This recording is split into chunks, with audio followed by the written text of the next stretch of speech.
What's going on, YouTube? It's your boy Moose Lodge back at you with another video, man. Today's topic is a funny one because I had just seen a video of a dude basically crying about how trucking sucks again. And we're going to talk about local versus regional versus over the road, right? Over the road is exactly what it sounds like. You live in the truck, you come home once or twice a month. You see all the different states. You live in the truck, basically, and you visit home every once in a while. Regional is exactly what it sounds like. You do a certain region, whether it's the Northeast, Southeast, Midwest, Northwest, Southwest, whatever. That's your area. You typically don't go outside of your region. If you do, you come right back afterwards, and you're home more often. A lot of times you're home at least once a week, depending on where you live. In proximity to your terminal, you could be home more than that. You work probably like a 5-day schedule or something like that. You come home, you still sleep in the truck, but you don't live in the truck. Local, again, it's all self-explanatory. You work in your area, you work in your state, you go home every night. Which one of these is best doesn't really matter. There's pros and cons to all of them. Me personally, I chose to do regional because I don't like driving to work. So once a week I go home, maybe 2-3 times a week, depending on where I'm going. And I come back, I get in the truck, my shit's already in here, I go, make the money, I come home. See, a lot of people will have you believe that the real money is in local trucking. That's bullshit, right? How does that even make any sense? A lot of the most valuable commodities come from out of state. They come through off the ports. They are manufactured and distributed across the country. So how are you going to make the most money locally when the most expensive goods are coming into your state? The truth is, you can make a lot of money doing any of these strategies. OTR, local, regional. You can make a lot of money doing any of them, right? And there is no, you're guaranteed to make more money over the road, you're guaranteed to make more money local or regional. It doesn't work that way. And this is why I say it doesn't matter if you're local, regional, or over the road. What matters is the company that you work for. That's what matters. It does not matter where you go or what you're doing or how your job is. Now, if you prefer a certain style over the next, that's fine. But don't say that, oh, you're gonna make more money regional or you're gonna make more money OTR or local, because it's just not true, right? It just depends on the company. A lot of people have a problem with regional or local because they feel like, oh, I'm in the truck 24/7, so I should be getting paid 24/7. How stupid does that sound? Why would you getting paid 24/7 if you're not working 24/7? As much as you want to play mental gymnastics in your mind and convince yourself that because you're away from home you're working, whatever, dude. I don't know any high-level profession that doesn't work off the clock. Lawyers work off the clock. Doctors work off the clock. Nurses work off the clock. All of these other high-level professions work off the clock. They're not quote-unquote being paid to do it. So the idea that us as truckers should be getting paid while not working is ridiculous. If you don't like trucking, then don't do it. It's really that simple. But you can't try and shame the industry and make the industry seem worse because you're a weenie, right? That's basically what it comes down to, because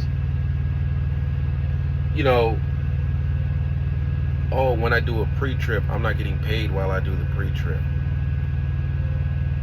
I'm sitting in this truck away from my family and I'm not getting paid for this, but I still have to wash the truck and wash the load, right? So I'm technically still working. Let's be honest. You're not getting out the truck every 15 minutes going to look at the back of the trailer to make sure the load is safe. If someone walks up on you with a gun and tells you, give me what's in there, you're not gonna fight them off. You're not gonna bodyguard this load. If someone walks up to you with a gun and says, get out the truck, give me the truck, you're not gonna hesitate. You're gonna get out and give them the truck. So let's not play these games like, oh, I'm watching the equipment, I'm watching the load. No, you're not. You're in here because you have nowhere else to go. It's really that simple. Now, you know, I wasn't gonna do this, but I'm gonna do it anyway, because so many of these people cry about, I'm not getting paid, but I'm doing the work, right? It just depends on the company you're at. It really it does, because for me, I'm gonna show you my last week's check, right?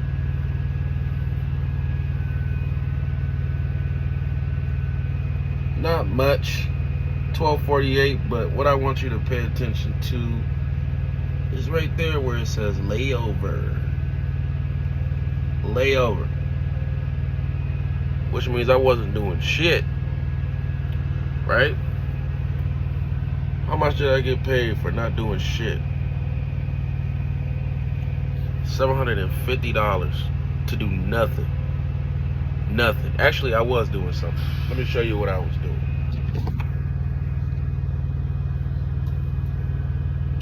Playing a game.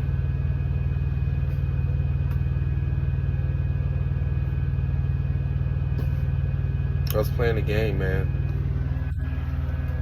Armored Core, Fires of Rubicon. That actually was my worst check since I started here. What had happened was I had got a breakdown.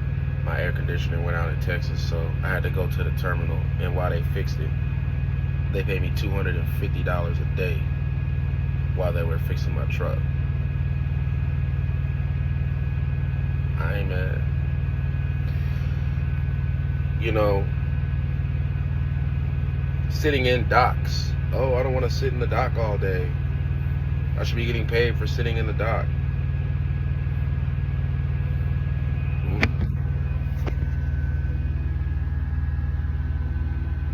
Detention.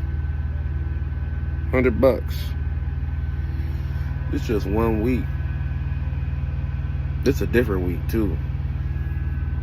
This what I made that week. Gross $17.50, brought home $15,12.73. Right? I got 6 months experience, bro. I haven't been driving for 2-3 years. I make more money than dudes that have been driving for 2-3 years. Why? Because I went to a company that's gonna pay me what I want to be paid. I didn't sit around and cry and talk about how, oh, I'm not getting paid for this, I'm not getting paid for that. Trucking sucks. I know trucking doesn't suck. You wanna know how I know trucking doesn't suck? Because there are truck drivers who have houses, who have nice cars, who have businesses, who have money and live comfortably. So if there are truck drivers who live comfortably and have houses and cars and all of that stuff, trucking must be decent, right? I mean, let's use common sense. If your experience is bad, you're doing something wrong. You know, it's really as simple as that. I don't really know how much more I could break it down to you. If you feel like you should be getting paid for doing pre-trips and sitting in docks and you don't have a load and you're sitting there and not getting paid for it, well, guess what? Leave the company and find a company that will pay you for sitting without a load. Find a company that will pay you for sitting in a dock. Find a company that will pay you if the truck breaks down. They exist. I'm here. I'm at a company that does just that. And no, you don't need 2, 3, 4, 5 years experience to go to these companies. I only have 6 months. 7 now, because I've been here for a month. Right? It's called doing your due diligence. That's exactly what I talked about in my last video. I don't have to break down 53-foot trailers full of food, full of mail, full of packages. I'm not doing that shit. Okay? You ask me, if I'm doing that kind of work, I need to be making $2,000 to $3,000 a week if you want me doing that kind of labor. Straight up. I worked for a beer company before where I had to deliver 300, 400, 500 cases of beer. Rain, snow, ice, it doesn't matter. You got to deliver the beer. You don't deliver the beer, you don't get paid. What about those days where you don't feel like working that hard? What about those days where you ain't get a lot of sleep and you want to rest? You ain't gonna be able to do that. See,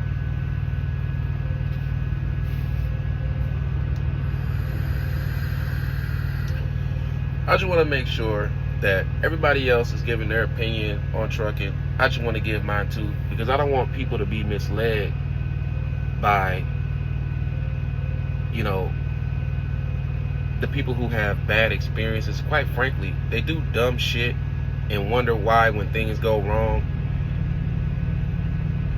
they want to blame the industry. Like, they do dumb shit, and then when things go wrong, they want to blame the industry. If you got 2-3 years experience, there's no way you should be working at a company that hires people out of CDL school. That's ridiculous.